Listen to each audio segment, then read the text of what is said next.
Hi there, and welcome to the Homestead Education Podcast. Do you have a homestead, farm, or just dream of a rural life? This is a show to help you and your kids grow your own food and grow as a person. I'm your host, Kody Hanner. I'm a homesteader, homeschool mama 6, and small town enthusiast. I was raised by an old school rancher and blessed by the grace of God to have been exposed to so much of what rural life has to offer. Join me every week to talk about homesteading, homeschooling, and growth with a homestead education.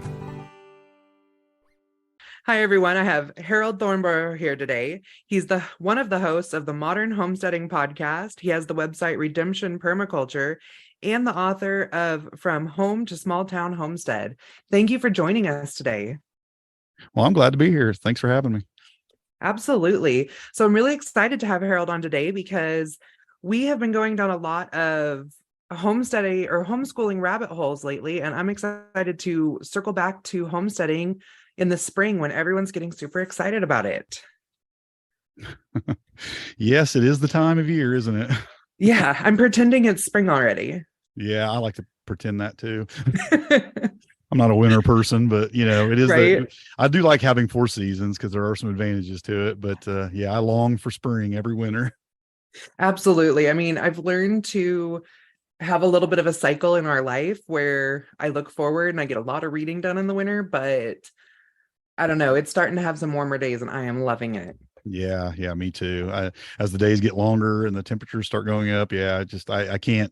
I spend a lot of time in seed catalogs planting that garden. I haven't even done my seed inventory for the year, so I'm hoping that there's still seeds left when I decide to order some stuff. Yeah, I'm sure there will, at least from the big companies anyway. Yeah. Right. Oh, the last couple of years it's been terrible, but I think we're kind of mellowing out on that a little bit. Yeah. I was joking, everybody talks about the victory gardens and we need to stop doing a victory garden when things are bad. Do it now, like before things get bad, so you have food. And then I was like, I'm just going to grow a victory cow. Yeah. And so many people too, just on the kind of the prepper side of things too, you have a lot of these people that just store seeds and they don't even grow a garden. They're like, oh, I'm just storing seeds for when it gets bad. Well, what are you going to do with them? Well, one thing, seeds, depending on how they're stored, they may or may not be viable at this time. And also gardening is kind of a skill that you learn, and if you're not practicing it, you may not be able to grow much if you don't know what you're doing. So yeah. Well, like I said, in my younger years, I was completely a black thumb. And I mean, I was even an ag major and couldn't grow anything in my greenhouse class. And now I can pretty much grow anything. So yeah, I mean, I don't want to scare people off as too complicated. It isn't, but there are some things you want to know, and you do get better at it with some experience for sure. So yeah, it's definitely a skill, and you learn things every year. And I mean, even last year was probably our worst harvest ever. And we even had raised beds and new soil, but I started late because we were doing our raised beds and new soil. So yeah, for sure. But life gave me lemons and I made lemonade. I have jars and jars and jars of pickled green tomatoes that are absolutely delicious. I'm actually next year this year purposely going to have some green tomatoes to pickle because they were so good. Yeah, I would say where you live, just the light issues, you probably red tomatoes are probably kind of a last minute thing, aren't they, up there? Yeah, we get a lot of green tomatoes and then we're like, okay, any day now we're going to have red ones, and it's hit and miss. Like sometimes all of a sudden we have a bazillion red tomatoes, or like this year I got home at the end of October from Homesteaders and I still had green tomatoes. I think I had like 3 red ones all season. Yeah. I love my tomatoes. I'd hate to have to wait so long for them, but right. I think I could live off of them. And I keep saying that I'm going to start tomatoes like now when I start my onions and celery and stuff, and just grow them big. I have a really nice light setup, so there's really no reason why I can't. I just don't.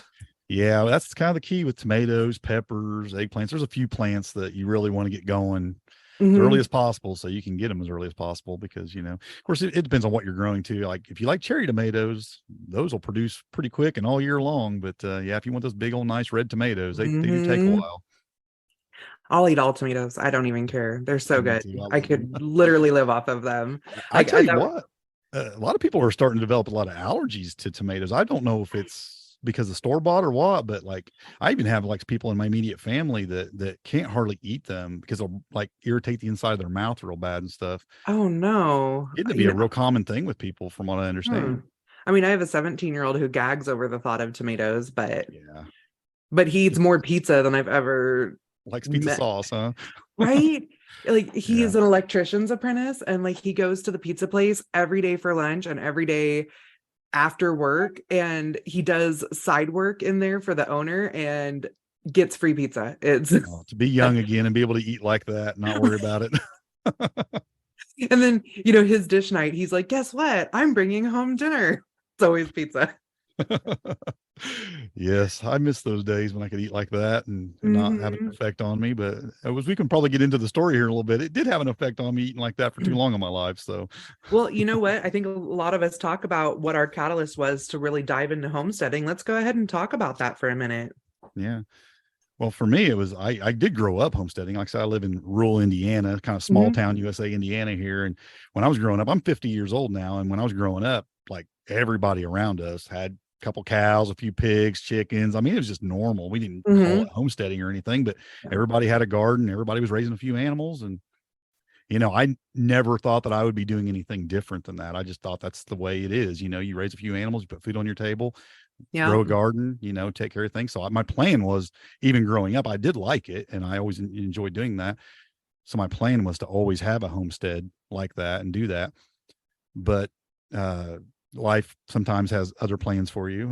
You know, sure does. Become an adult, and I had, you know, got married, had 3 kids. I started a trucking business. I started driving a truck, and then I started buying more trucks and started building a trucking business. Nice. And I just found that I was working a lot, you know, a lot of times 7 days a week. I was on the road a lot, you know, for years and years and years. And we still lived, and me and my wife had bought a house right when we first got married in town, a little 10th acre lot. You know, it wasn't a big yard, nothing fancy, just a simple little 3-bedroom house. And we still live in that same 3-bedroom house. Oh, wow. And we'll get into that a little bit too. But so again, I'm truck driving for, you know, years and years and years, all the way up into my kids' high school years, running this business and working a lot. Well, I had a real bad habit of just trying to save a lot of money, right? Which we don't think that's a bad habit. But when it comes to your food, it can be a bad habit. What I mean by that is I'm eating like Taco Bell, McDonald's 2-3 times a day, 7 days a week, sometimes on the road. That's all I'm eating, drinking soda, eating garbage food all the time.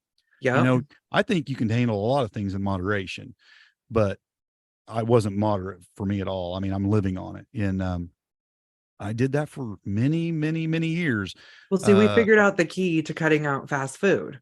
You just move an hour and 20 minutes away from the closest fast food restaurant. That'll do it. Yeah, that'll do it. I'm driving, you know, every truck stop I'm stopping in, that's all they've got in there half the time, you know, so you're just eating whatever's available. And it was cheap, you know, $5, you could get nice and full for $5 back then, you know, at a McDonald's or whatever. And I was able to eat and keep going. And, you know, when you're young, you don't think about, I mean, I felt pretty healthy. I'm an active person, you know, so I felt okay, you know, so I didn't think much of it and thought, well, someday. And my whole thing was someday, you know, and I did plan on still having a homestead someday when I could have 20 acres somewhere. You know, I did plan on eating better someday, you know, when I slowed down in life a little bit. It was always someday, you know, with me. So you just work, and working towards that someday.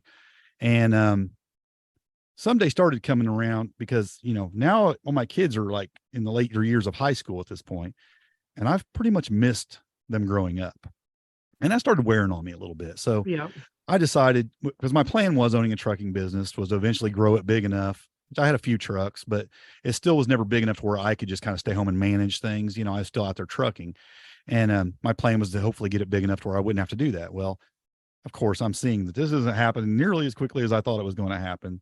So me and my wife just made the decision that, you know what, let's shut down the business. Let's sell the trucks. I'm just going to take a local job where I can be home every night, spend more time with the family, because it was pretty hard on the family being gone. You know, I was a single mom working 80 hours a week. So it's I hard. feel you.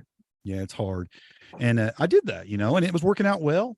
We were still making good money, but I was still working a lot of hours, but I was home every night. I was home weekends. I was able to spend more time with the kids. Well, when my youngest was a senior in high school. I was 39 years old. We started having kids really young, Wow. and we had three daughters, and started really I'm young. 39 and my youngest is 3. Yeah. So mine was 17 when I was 39. Well, I was started having a lot of gut pain, and I didn't really know what was going on. I'd only been about 3 years. I'd been 2 years. I think I'd been at this local job. And so one night I just ended up in the emergency room because I'm in so much pain. I don't know what's going on. And it turned out I had a blockage. I had a tumor in my colon about the size of a tennis ball. Oh man. No sign of it before. I mean, I still felt good. I'm working every day, but it just started things started backing up, because it's a blockage. And yeah, I had stage 3 colon cancer. Oh, how scary. Yeah, at 39 years old. And it was a wake up call in a lot of ways, and I had no trouble understanding why I had that. Immediately I knew all those years of sitting in a truck and eating this junk food 7 days a week, sometimes meal after meal after meal, because we had I really didn't have any cancer in my family. No, everybody's pretty healthy in my family. It wasn't something I could attribute to that. I had no doubts what the cause of this was. Oh, it changes your pH in your systems. Yeah. And yeah, that's Absolutely. how that gets going. Yeah. And of course it sets me on a path now. Here I'm, they're wanting to do surgery immediately, then start chemo. And at first I'm just like, well, let's just do what the doctors say. It doesn't sound good. Whatever's going to have to happen doesn't sound good, but let's just stay positive and let's go down this path. And I had the surgery, removed about a third of my colon, got that out of there. It was stage 3. So it had gotten out of the colon into my nerves, and they removed a lot of that. And I was scheduled to start chemo, and I was doing my first chemo treatment on my 40th birthday. What a way to spend a birthday. And I did that, and it was bad. It was really bad for me. A doctor said it was worse than he's seen with most people because it just hit me hard for some reason. He thought maybe I was having some kind of allergic reaction to something. Oh man. So they made a few adjustments. A couple weeks later, I do a second one, and I'm supposed to do this for a year, every other week for a whole year, and get to the second one, same thing. So on the third one, he says, well, let's try to just cut everything in half and just do like a half a treatment and see how it does. Hit me just as hard. Oh man. And I went to him and I said, I'm not doing this anymore. I'm done. I can't. There's no way I'm going to make a year of this. No way. Yeah. And he's like, well, if you stop now, this is our best chance to get this, and if we stop now, you're probably going to come back to me in a year and there's not going to be anything I can do for you. And I said, well, I just can't do it. I'm just going to take my chances. I've been doing some research on some alternate methods. Of course, when doctors hear that, they're like, okay, you're not. Yeah, they immediately glaze over. And well, he actually got kind of angry. Well, I'm the doctor here. I actually went to school for this. I know what I'm talking about. He got a little mad about that. And I said, well, another thing, you can just go ahead and take the port out, because I had a port in my chest. I said, let's get that out. And he goes, no, let's leave that in. You might change your mind. So I'm not changing my mind. Get it out. So they scheduled me for surgery to remove that, got that out. Wow. And I said, this is the path I'm going down. And he, in his mind, I'll be dead in a year, but I talked to some other people with their family members that went through this, and they didn't live but more than a couple of years doing the chemo with the stage 3, same cancer I had. And it just helped me make up my mind. I was like, well, if I am only going to live a year or two, that's not the way I want to live. At least you're not going to be miserable. Yeah. I thought, I'm not going to live it like that. And so, but I'd done a lot of research, like I said, while I was off work for the surgery and everything. I'm reading a lot of stuff on, you become like this internet doctor in some senses. You really, when you've got an ailment, you want to get some answers, Well, and especially when you're a reasonably educated person and can sort that stuff out and not believe everything that you read, it's valid. Yeah. Well, I was looking at a lot of alternative stuff, and there were people that were having a lot of success with some certain diets and, certain things. So I really got into the keto diet, and, I did it aggressively, like 0 sugar, 0 carbs, clean keto, only like grass-fed beef and pasture-raised pork and, free-range chickens that are eating, whole foods and, eating good foods. Got really aggressive with it. In the meantime, I put a couple raised beds in my backyard. This is like May of this year, and I went in and got a couple raised beds going. I'm growing lettuce, and I'm making a salad out of my backyard every day. So, it just got me down that path. It was kind of like I said, like you said, the catalyst for getting me started. But in my mind, I'm still like, how much can you really do though? Right. I mean, it's like, I live in town. I'm on 1/10 of an acre. I'm never going to be able to really, grow enough to live off of, so to speak. And it got me doing a lot of research in that area as well. I ran across a few videos on YouTube and some books and things, but there was one that really hit me hard. And you probably heard of them. You're from California, and you've ever heard of the Gervais family. I actually They were haven't. in Southern California Oh, or well, see, that's a totally Pasadena. different Yeah, world. different country. Yeah. I was in Northern. That's right. It's a whole different country. They were down in Pasadena area, which is not Mhm. all the way south, but they're in Pasadena, and they have a urban homestead, 10th of an acre Mhm. of growing space in their backyard, filled with Wow. raised beds. I've And probably actually come across them and you've just probably didn't. seen the Yeah. pictures that they've shared Hmm. on Facebook and That stuff. But sounds familiar. yeah, and it's just I think their big thing is they have like a picture that says like 6,000 pounds of food grown in this little backyard, right? And but they had a video on YouTube, and I came across that video, and it lit me up. It got me excited for the possibilities of what could happen on a small lot. And I thought, well, if they can do it, yeah, they got year-round growing. They can do little things a little bit better than I can Maybe a do little them, more, but but yeah. they can grow a lot. And they were, they're vegetarians, so they weren't raising meat. And I thought, well, I'm got rabbits and quail I'm doing, and I'm doing some other stuff too. So I can Hmm. even take that another step further than they I are mean, in some rabbits and areas. quail are great because they Yeah. so fast, and you all the fertilizer you get from Yep. them. And, Oh yeah. There's a whole list of benefits to raising them, and just mhm. small footprint and just all the things, I love advantages. my quail. Yeah. Do you do Coturnix quail? Do you? Hmm. Yeah, they're great. They're great. Um, but yeah, so I was doing all that, and it really got me excited about the possibilities of a small lot. And again, I was always thinking someday. Well, Yeah. today has come, and it's time to just Yeah. do what I can do with what I've got. And we got busy with it, and filled the whole backyard up with raised beds and put in some fruit trees and, like I said, raising the animals, and got a little Nice. crazy with it. Got a little crazy with it. Sometimes you have to figure out what works for you. And the next thing you know, I'm feeling really, really good. I mean, I'm feeling better than I have. Like, I think I had been kind of sick for years, but didn't realize it, because now Hmm. I feel fantastic. I'm eating great, got this cancer removed from me. I'm, I've got more energy and more alert than I've ever been my whole life. And, I'm 40 years old at this point, and I'm like, that's crazy. That But I was feel when so we good. turned my husband's health around. He was like, Yeah. wow. Yeah, it's just amazing how much different you feel. I mean, I probably hadn't felt like that since I was in my early 20s, as far as Hmm. feeling that good. And yeah, I got really energetic with it, and got excited about it. Well, year after year, I go back, and I'm still getting my test done. Even though I'm not taking treatments or anything, I'm still going back to the doctor. I'm going to this oncologist every year, and he's giving me a Hmm. colonoscopy. He's giving me some scans and things. Nothing, nothing, nothing. At 5 years, he goes, just quit coming back. You're Nice. good.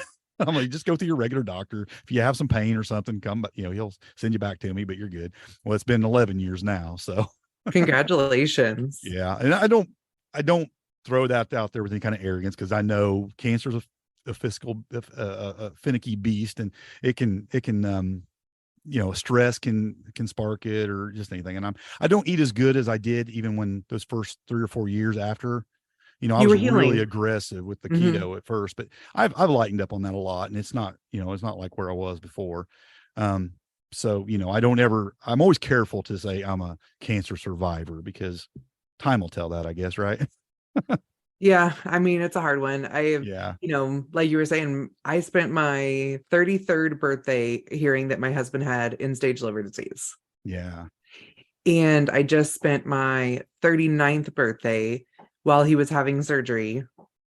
And it was surgery for something else, but they checked his liver while they were in there and said they saw a teeny bit of cirrhosis and not even fat in the rest of his liver.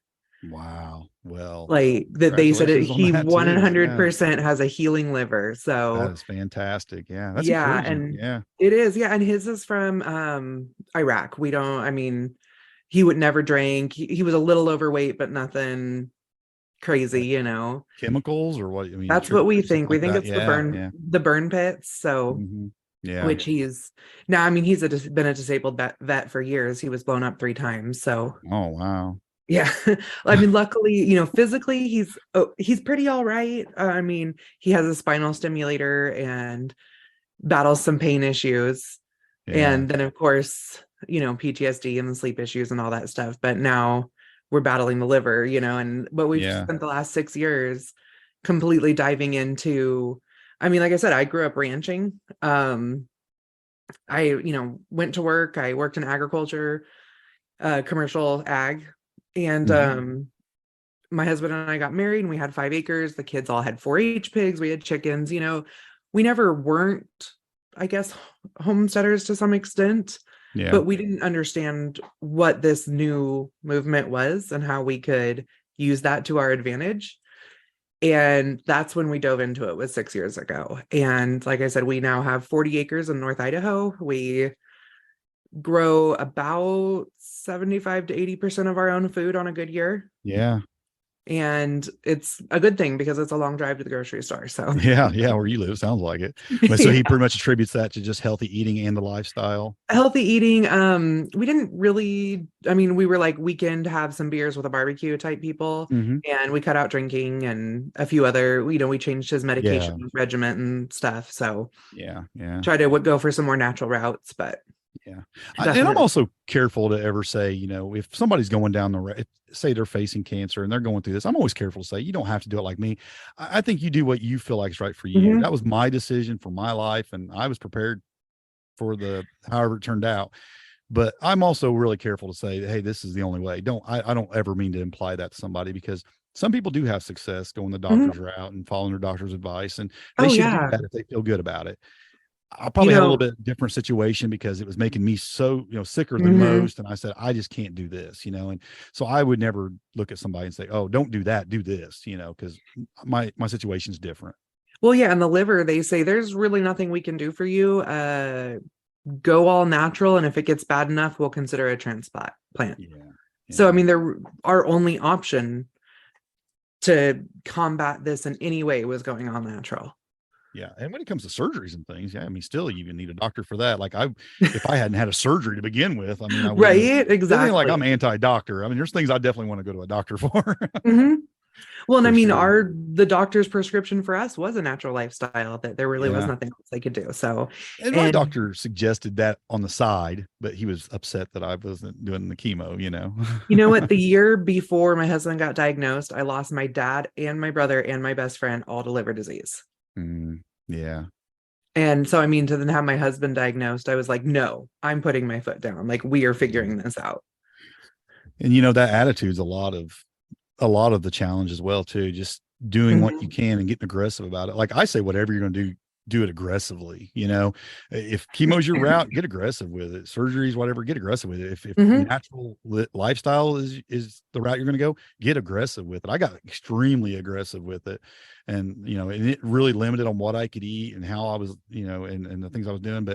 And it wasn't, I wouldn't say it was easy at all, because I like food. I like carbs. I like sugar. I like things like that. It was definitely not easy, but I went hardcore with it for 2 years, and then I started easing up a little bit after a couple years, but there was 2 years that no carbs or sugar touched my lips. I mean, none. And Wow. it was hard for me because, like I said, I like that stuff. Yeah, we did keto for a minute, and the hardest one for me was the sweet cream in my coffee. It's not. Some people say, "Oh, it's the only sustainable diet. It's easy," and blah, blah. And I'm like, I didn't feel that way when I was doing it, but I Right? also know that it works too. Hmm. Yeah, my husband, besides some of the other health stuff, my husband and I tried keto for a little bit. I was having some other health things where my weight was going up after a pregnancy. Like, my body attacked itself. I had to go through steroids and all that fun stuff. Oh yeah. And my weight was just going up, and he was like, well, I want to lose some. And so we tried keto, and yeah, he lost 25 and I gained 16. So Wow. I'm like, yeah, no, if I have to give up my coffee creamer and I'm not losing weight. Yeah, it does. There is a breaking point though with it. After a couple months, it seems to get really work really well. I'm not saying you should do that, but I'm just saying it is a diet that it's kind of, I don't think there's any way it doesn't work, but I also think it's Mhm. not easy, and No, and it's the something you got to kids really stick were with aggressively. with such a big family, we had to kind of almost put everybody on the diet, Yeah. and that was really hard. I mean, even my daughter, who could probably live on bacon, was like, I'm done. I don't feed me any more bacon. And that's what made it hard for me as well, is that nobody else in my family was doing that. So it was just me Yeah. eating that way. So I have a completely different meal every day than everybody else is eating. And, that's tough too, but yeah, that's what got me down the path. I mean, I do it for a whole bunch of reasons now. I mean, I love the Mhm. homesteading lifestyle, and I mean, there's a dozen reasons I do it now. Oh But yeah. health was definitely the one. Like I said, I grew up that way and I wanted to do it anyway. Hmm. So there's a love of the lifestyle anyway. But doing it I on couldn't an imagine urban my lot kids was growing up never the any other plan. way right now. Yeah, yeah. I never even planned on living in town, but then you get married to a city girl and it's like, okay, I guess we're living in town. Yeah, even with that, like my husband, he grew up in a small town, but in town. And he hunted and stuff, but never really with the farming. And there's he's surprised every day by some stuff. Or I Yeah. mean, we did an Instagram reel the other day of him milking a sow to save a piglet. Oh, wow. And he like comes in the house and he's like, I never thought I'd milk a pig. Yeah, whoever would think that. That's Right. awesome, though. That's awesome.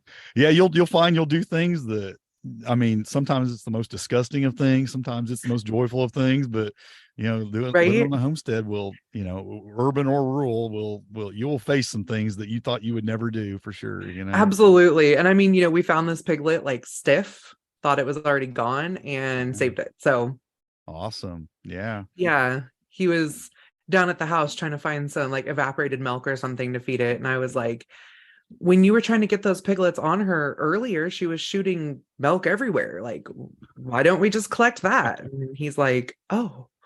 And That's so crazy. he comes back with a video for me and he's like, yeah, I milked a pig. Milking a pig video. Yep. You don't see that every day. No, you That's not don't. common. That's not real It common. actually, I didn't even use a trending sound on it and it's hit like in the thousands of views. Oh yeah, yeah, for sure. Yeah, we had goats growing up and cows, but I've never. Yeah, I can't imagine milking a pig. Yeah, luckily she was last year's 4-H pig, so she's been very well handled, and Yeah, yeah. so Some it pigs ended you up might not want to try that working. with. Yeah. Yeah, no, we have sows that I mean, I was just trying to check her to see how close she was to farrowing, and she wouldn't let me anywhere near her. I was like, whatever. We grew up with, I mean, when I was growing up, we had pigs, and some of them were really aggressive. Like if they caught you in their pen, they would flat out chase you. You couldn't get Oh close to yeah. them. Yeah, we didn't put hands on them every day. We just kind of let Mhm. them run their area, and we just dumped the food over the fence to them, and we just Oh never went in yeah. there and mess with them. And when you don't do that, they get somewhat feral almost in their attitude. I mean, you can't get close to them. When it Yeah, was time to like put them on a absolutely. trailer or something to take them somewhere, I mean, it was a Yeah. job. We have 9 sows, but we've pretty much hand raised all of Yeah. them, so they're very friendly. And I freak people out because they'll come up and want to see the animals, and I'll grab an egg and go out to the chicken coop, and all of a sudden, 9 700-pound sows are running at us, and they're freaking out, and then they like come to a dead stop and like very gently take the egg out of my hand. I think it was Joel South, and I heard say it one time. He goes, "Yeah, you don't want to lay down next to a pig because they'll start next to a pig because they'll start nibbling on your toes and stop at your spleen." Right. I was like, "Yep, those are some of the pigs that I had growing up. You wouldn't want to mess around with them too much." Yeah, that's for sure. Yeah, but if you get one that you've raised from, kept hands on them, and Mhm. yeah, like my sister-in-law, they had a pet pig, and this wasn't like no, I mean, it was a full size uh pig, and this thing turned out to be one of the biggest pigs I've ever seen in my life by the Oh time it man. died. And she raised it as a pet its entire life. And this thing was so big. And she'd go out there and just scratch its ears and rub all over. And I'm like, wow, I had enough experience with pigs growing up that I didn't want no part of that. And Yeah, my wife would get in there with it and like, pet it and stuff. And it'd make me nervous because I seen mean pigs before, but yeah, just, I have a video of I think it's on my Instagram too, of my at the time 4-year-old out there loving on my sows. yeah, yeah. It's And just they're it's how you raise them. Yeah, for the only sure. thing I find is sometimes, if they get spooked and they run, they'll knock you over, Yeah. no matter what size you are. It's a big animal. Or Yeah. yeah, or sometimes they come up and try to rub on your like the back of your legs and they'll buckle you and you have to kind of watch on that one. So Yeah. You don't want to put yourself in a position where you can't get yeah, out of a situation. Yeah. exactly. And then I do have one sow that she's just like, she doesn't even have a name. She's like Fat Bee is what they call her. Yeah. Now I don't have to worry about it too much. I just got rabbits and quail, and I've had a rabbit bite me, but it's not life threatening. So we're good. Right. I took a chicken to the kids co-op yesterday to teach the kids the part of a chicken. And I'm like, here's the beak, and I'm sticking my finger in, and she's just tearing my finger up, and they're like, she's biting you. And I'm like, They yeah, try. we're good. A Like, quail will do that too. They'll peck at my hands and try to like attack your hand and stuff, but you don't hardly feel it. Mhm. But it's just kind of funny that Well, it cracks my kids up. Like my 14-year-old son will come back to the house. I'm like, did you get the eggs? And he's like, no, we had a broody hen and she wouldn't let me. I'm like, what do you mean she wouldn't let you? You're 14. Like, well, I've seen some roosters run off into some adult men before. So well, roosters no, can be pretty rooster's a whole aggressive. different story. Yeah, for Like, this is sure. just an old buff Orpington. Like, I don't even think they're her eggs. She's sitting on someone else's at this point. Yeah, you can push a hen around. Roosters Yeah. though, I've been chased by a rooster. They're aggressive. Yeah. They can be aggressive. But I have this like 180-pound kid. He's like, the chicken wouldn't let me. Yeah, that's great. Yeah. Yeah. So I wanted to ask a little bit about permaculture and like on your small lot. Like I have only dabbled a little bit in permaculture because we have so much space. It's almost Mhm. hard to we integrate everything on a bigger scale.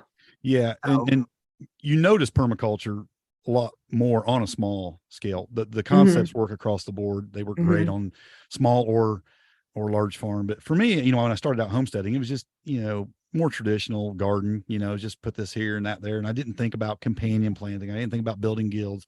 I didn't think about integrating things together. I didn't think about, function stacking and what you, but if you want, especially on a smaller space, if you really want to make the most of your space, you really have to start thinking about integration and function stacking and utilizing that space for as many things as you can and growing mhm, as much as you can and it all working together. And another big issue for me was time. I'm still working as a truck driver, so I'm still working a lot of hours every day, so it's like right. I don't have a lot of time to really work on it every evening and every day, so I'm trying to, and what I figured out with permaculture is it does take a lot of time establishing things, but once it gets Mhm, established, things work way better. It really cuts down on watering and feeding your soil and amending your soil and whatnot, because everything's working together and kind of, it's more of a natural setup. I mean, a food forest is a forest and um functions that way. I mean, everything's kind of working in a symbiotic relationship that a forest goes on without any human intervention. And matter of fact, it'll thrive in that state better than if you're messing with it. mhm. Or a food forest, that's what you're setting it up. You're putting the plants and trees and things there you want, but when it's functioning, when it grows up and it matures, you don't have to do as much. It's functioning in a more naturalistic way, symbiotic way, that everything's just kind of feeding the soil for the other thing or supplying the shade for this thing or whatever. Everything's kind of working together. And if you're limited on time, that makes a big difference because now it's less input. Like I said in the Mhm. beginning, it's not. If anything, in the beginning, it's probably more input. For the first couple years, you're really trying to build it.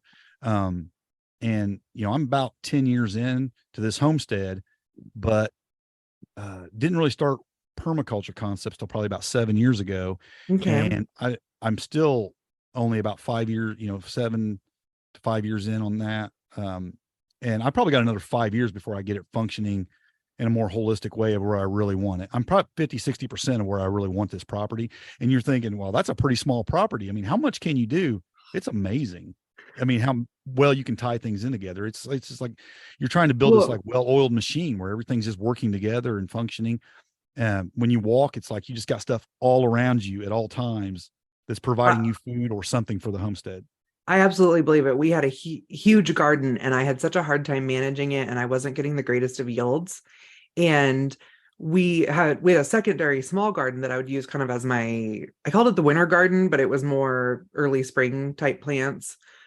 And then I ended up I was found I'm allergic to a weed on our property and Oh, it's just been kind of a disaster. And so we did raised beds to help mitigate that for me and put it's like a canvas down we got from a lumber company hmm, so that nothing can really grow there and protect yeah, me from yeah, that.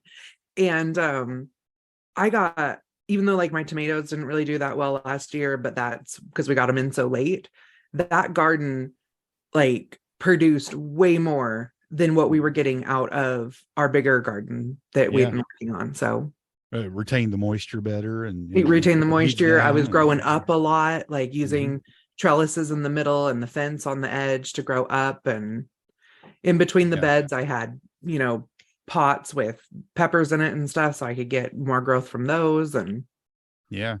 Well, something I even find, it cuts down on weed pulling and stuff because we're growing things so intensive and so close together. You get these recommendations on a seed packet or whatever that space this far apart. I mean, I'm less than half of that on everything. We're growing things so tight knit together because the soil's so healthy, and we're using plants that provide a lot of nutrients for other plants. We're practicing a lot of chop and drop with comfrey and other plants and things like that are really putting a lot of nutrients into the topsoil. So you don't have the issue of having to space things out to provide the nutrients for those plants, and you can pack things together. Well, nature doesn't like bare soil. So if something's going to grow there, and if you don't fill it with something useful, the weeds are going to grow there. Weeds that you find useful.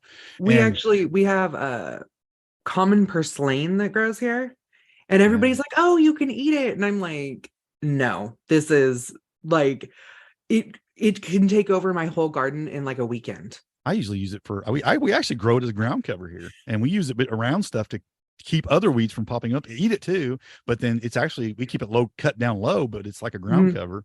The problem we have is I'll find it and it's only like, half an inch tall, and I'm like, oh, I'll get out there tomorrow and start pulling. And I go out the next day and it's 6 inches tall and has taken over everything, especially if it's early in the year when the plants are still small, and they just suffocate them out. Yeah, it like anything, you have to kind of manage it at first. Like I would grow it around pepper plants, and it would keep it doesn't bother the pepper plants. They're taller and it's not bothering at all, but it's shading the ground. It's helping with moisture retention. It's helping with other weed control. Doesn't use a lot of nutrients when it's growing like some other plants do. So it actually works well around some things it doesn't. You're right. If you have a lower profile plant, if you're trying to grow leaf lettuce, you can't grow purslane around it because it'll just smother it out. It depends on what you have and where you have it. So there is still some management going on, but once things are established, they kind of or when it's growing around like zucchinis and cucumbers, it's like an Easter egg hunt. Yeah. Well, I trellis most stuff, that can be trellis like cucumbers and things. So that works out great for that. And then you can grow purslane around the bottom of it, right? Or some other ground cover. Like I said, we do a lot of comfrey and a lot of other stuff too.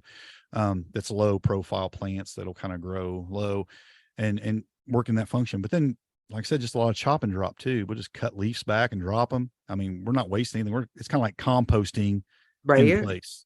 It's feeding that soil right where we're at. And we just found it to be a really useful technique on, especially a small property. I think permaculture takes on some different practices once it gets on a larger piece of property. Like you're definitely spreading things out a little bit more. You're not having to grow so intense, but it still has a lot of benefits in some ways.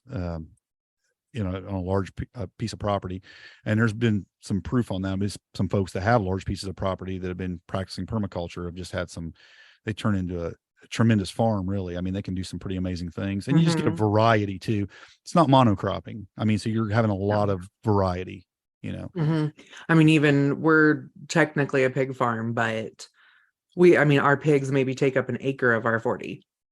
Yeah. So, and I only let them out into pasture once in a while. So, and even with animals, permaculture is a huge place, because you're using your animals symbiotically with your garden and vice versa, and pastures, even like Joel Salatin's a prime example of that, how he does it. He moves things around. He'll run cattle and then run chicken tractors behind cattle, and that's a great one. Yeah, he does that. And he even has like a pig set up in a barn that he's got where he's composting in place with pigs, with, and he does like chickens with rabbits in a barn. I mean, he's doing all these different things and using them together to kind of function stack. And and a lot of that's permaculture techniques. Some of that stuff we do, like I tell people about it that are, the chicken mom people, I guess, I don't know. And I'm like, oh yeah, this time of year, I just let my chickens free range. They eat mice and bugs and grain out of the pig poop. And they're like, you just make them eat grain out of the pig poop. And I'm like, well, I bought the grain. If the pigs aren't going to digest it, like they love it. Yeah. Right. I run our quail and rabbits, but especially for the quail, it works really nice too, because you raise quail. One thing I noticed from the day one of raising quail, you raise them in cages, they sling food like crazy. They are the messiest little birds there are. I mean, they will waste food like nothing. And their food is way more expensive than everyone else's. Yeah. But when you raise them on the ground, they can sling it all over the ground, and guess what? They just eat it off the ground. Mm-hmm. So they don't waste near as much food. Plus, they're eating the weeds and the grass and bugs and everything else because I'm moving them around in tractors, Mm-hmm. and it works great. So we do that even on this. We're about a quarter acre now, but even now I'm running it around my fruit tree guilds and around my garden beds and letting them just kind of fertilize the ground around that, and spending less money on food and giving them a little bit better life than just being in a cage all the time too. So Nice. it works out great. We're looking into building a better chicken tractor this year. We've had one for a few years, and our struggle is one, shoddy craftsmanship, but that's what happens when you have a 16-year-old build your chicken tractor. Apparently I'm the only one on the property who knows how to build anything with right angles, so that's a whole nother. Yeah, I tell my you, husband my husband's like, I'm a mechanic, I don't build things. And I'm like, yeah. okay, I'll help. Where's the level and the tape measure? He's like, why do I need those? Have you I'm like, seen the okay. Skovich design chicken tractors? They're made Mm-mm. out of like conduit and things like that. They're actually really lightweight and really nice. They're tall, so you can walk in them, Okay. and because they make them kind of Well, like a, the problem we end up having is we don't have a flat spot on our entire property. yeah, that's hard. Yeah, I mean, even the flat spots are like, our so pastures are yeah. wavy. And so then when it's real stiff at the bottom, you move it around and the chickens are just going right Mhm. out, which is why we never put our quail in them, because I knew Yeah. I'd just lose my quail. I've had it happen here. Yeah, they can find the littlest places to squeeze under and get out. Yeah. I'm trying to figure out a way to almost like, without it being messy, have my wire come down Hmm. a little extra, and then as they move around it just, or have the wire almost like bend in. I don't know. I want to look at it, but Yeah, I got to I figure kind of out have to do something that. I like got that. mine where I kind of have it looped down under. I have it like a 2x4 base bottom, and I have it kind of go Hmm. up and under a little bit, and it's actually kind of doubled up, and it looks messy on the bottom because it's kind of a Hmm. thick wad of a chicken wire on the bottom, and but yet it will kind of mold and bend as it gets in little dips and kind of push Okay. down, and it does help. I mean, it looks a little messy from the bottom, but you don't really see it, and it works well though. It actually keeps things from getting out. But I Yeah, I end up don't with, know if it's my like commercial ag background or what, but I hate the messy and it drives me yeah. crazy. Well, I ended up having to And put hardware cloth on the bottoms of them. I use the 1 inch square hardware cloth on them mhm. because I actually had a raccoon dig under, kind of squeeze under and Okay. get in there. And so now I run hardware cloth on them just to keep it from, and they're still able to get to the grass and the weeds and get their seed to drop. Yeah, I might even be able to do like a larger weave just Yeah. to keep them Yeah. I in. use the 1 inch is a little bit bigger. It still gives them something to stand on when you're picking it up to move it. Hmm. Um, you just have to be a little careful because it is big enough to where they could get a foot down through it. Okay. So, Yeah, but we with the don't, chicken, it would be less we have likely. some, I mean, we have a lot of predators here, but I have a lot of dogs. So, Yeah, yeah, I you have mean, I don't really dogs have to everywhere. worry about predators too You much. wouldn't think I would being in town, but they're still here. Possums and Oh, raccoons yeah. are, yeah, pretty bad in town. Um, but yeah, that's kind of how we do it there. And I just find it works great for growing things. Like I said, that waste, I mean, we do collect it when they're in the cages. Of course, I have to keep them in cages all winter.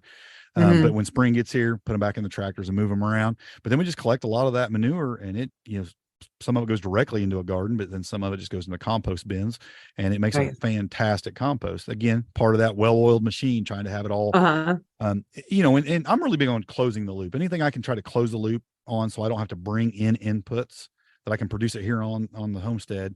Like I said, providing my own garden amendments, on the homestead rather than buying stuff and bringing it in is fantastic if you can do that. Um, Hmm. you know, Collecting my own seeds from my garden so I don't have to, have an input coming in, closing that loop. We just not everything we do that with. Of course, I'm spending money and buying things still, but Oh, every yeah. year I'm trying to further close that loops where more of it's being done right on property, even on a small property. We're still working on mitigating chaos. Well, And there's still some of that's, that here, believe me. I mean, it's the kids, it's the dogs, it's Yeah, the, yeah. we moved on to a pre-built ranch, but it hadn't been farmed in 5 years.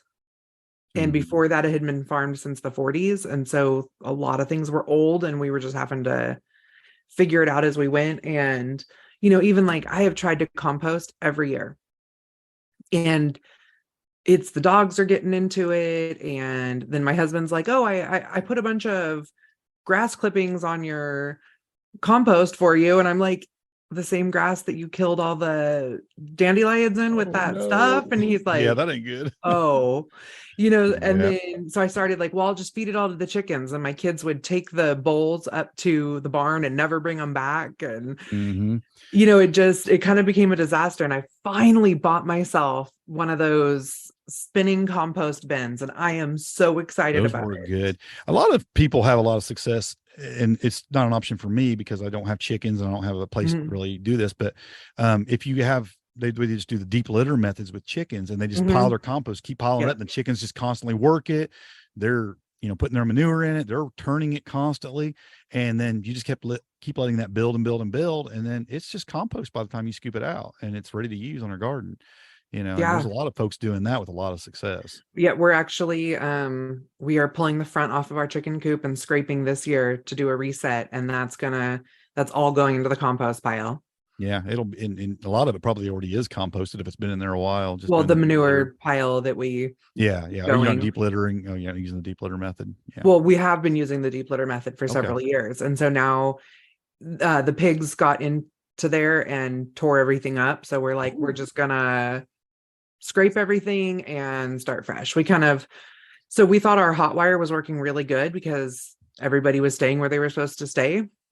And then our herding dog got hit by a snowplow and got Oh, killed. oh, wow. And turns out the herding dog was just really good at his job. He Yeah. kept everybody where they were supposed to be. And literally within 48 hours, I was running a free range pig operation. So, Wow. I Yeah. mean, You know what? And even on a small livestock, there's just going to be times when things like that happen. Things are going to get mhm. out. Things are going to, I mean, it's just the reality of homesteading, isn't it? Well, There's always going to be something like that and going it on. turns out while the hot wire was down, the pigs covered it in mud and now it's frozen. So we can't even fix the hot wire right now. Like, so we're just I had kind a of mitigating the crazy. Yeah, we used to have this crazy dog, and he was a puppy, and we ended up having to get him another home because he was the most destructive thing I've ever seen in my life. And he was a small dog, he was a miniature schnauzer. I mean, it was just the most destructive dog I've ever seen in my life.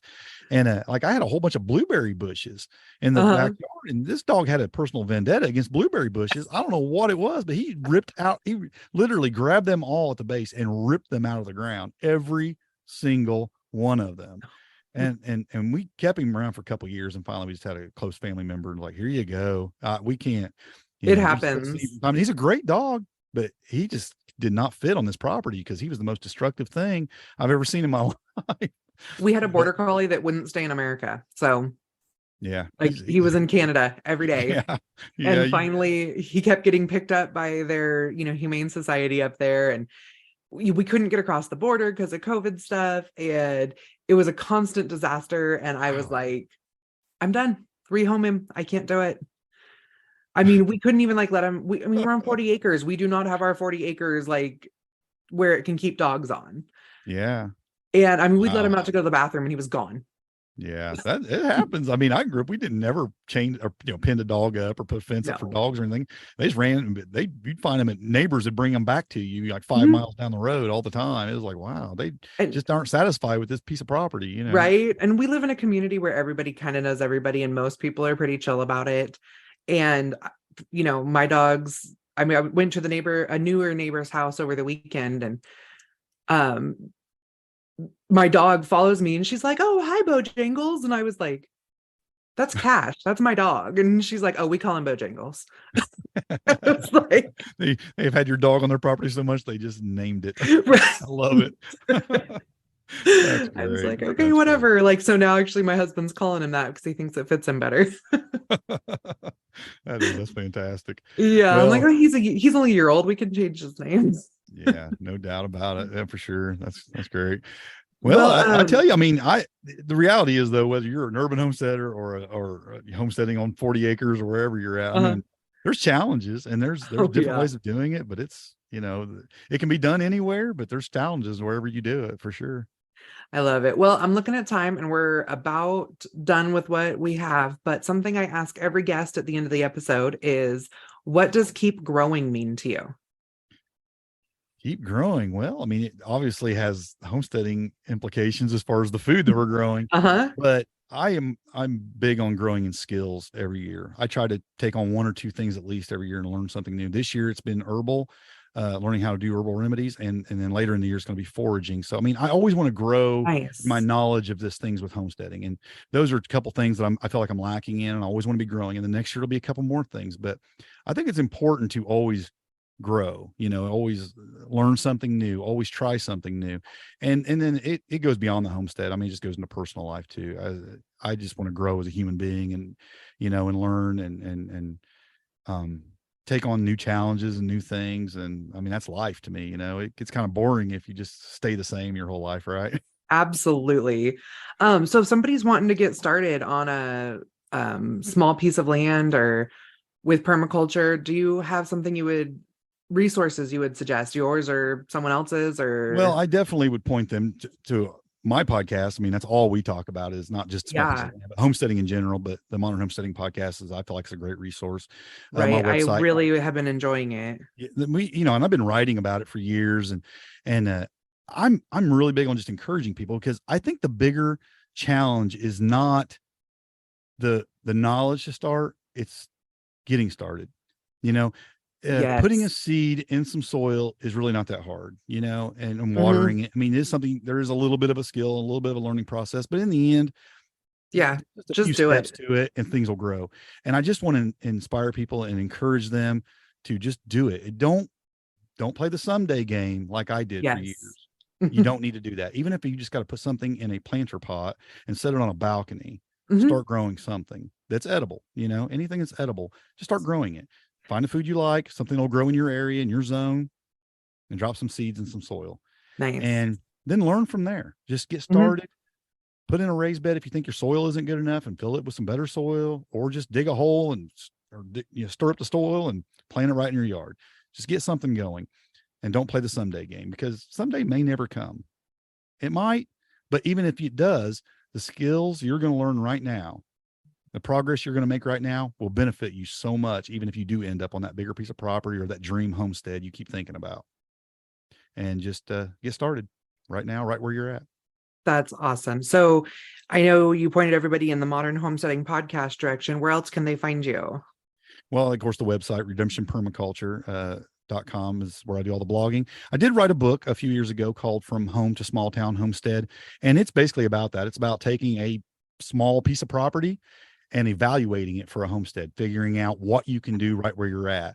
And I talk about, just evaluating the property, figuring out like all the sunlight issues, and figuring out where to put stuff and how to get started doing it. And then a lot of just the general ideas of building a homestead, not just growing an annual garden bed, but planting fruit trees, putting in berry bushes, taking it inside, and, food preparation, food preservation. Because in my experience, one of the greatest homesteading skills you'll ever learn is cooking. Because you can grow everything you want, but if you don't know what to do with it after you harvest it, what good is it? Right. So, again, absolutely, that's one of those areas as well. So yeah, I just talk about just getting started homesteading, basically. That's awesome. I love it. So everybody go check him out. And thank you so much for coming on today. Well, it was great. I'm glad you had me on. Well, thank you for joining me today at the Homestead Education, and I hope that I have given you something to think about this week. To help others find me, please comment and leave a review on your favorite podcast player. You can also follow me on Facebook and Instagram at Homemade Revelation. Do you have questions that you'd like answered, or just want to say hi? Please email me at hello@thehomesteadeducation.com. Until next time, keep growing!